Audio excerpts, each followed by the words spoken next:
సిద్దిపేట జిల్లా రాఘవాపూర్లో ఈ నెల 9న జరిగిన హత్య కేసును ఛేదించారు పోలీసులు.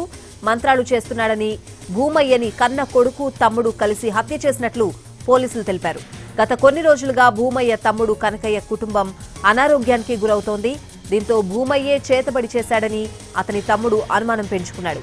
ఇదే విషయాన్ని అన్న కొడుకు ప్రవీణ్ కి చెప్పాడు కనకయ్య. దీంతో భూమయ్య తమ్ముడు కొడుకు కలిసి హత్యకు ప్లాన్ చేసినట్లు పోలీసులు చెప్తున్నారు. మద్యం తాగుదామని తీసుకువెళ్లి పురుగుల మందు కలిపి ఇచ్చినట్లు విచారణలో తేలిందన్నారు. భూమయ్య మృతదేహాన్ని గుర్తుపట్టకుండా గడ్డి వేసి తగలబెట్టినట్లు చెప్తున్నారు. నిందితులను అరెస్ట్ చేసి రిమాండ్కు తరలించారు పోలీసులు.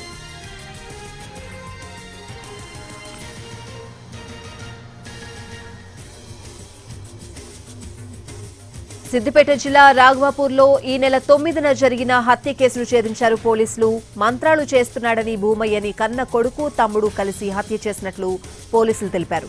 గత కొన్ని రోజులుగా భూమయ్య తమ్ముడు కనకయ్య కుటుంబం అనారోగ్యానికి గురవుతోంది.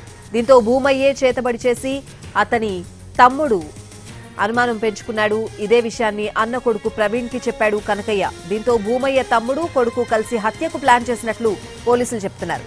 మద్యం తాగుదామని తీసుకువెళ్లి పురుగుల మందు కలిపి ఇచ్చినట్లు విచారణలో తేలిందన్నారు. భూమయ్య మృతదేహాన్ని గుర్తుపట్టకుండా గడ్డి వేసి తగలబెట్టినట్లు చెప్తున్నారు. నిందితులను అరెస్ట్ చేసి రిమాండ్కు తరలించారు పోలీసులు.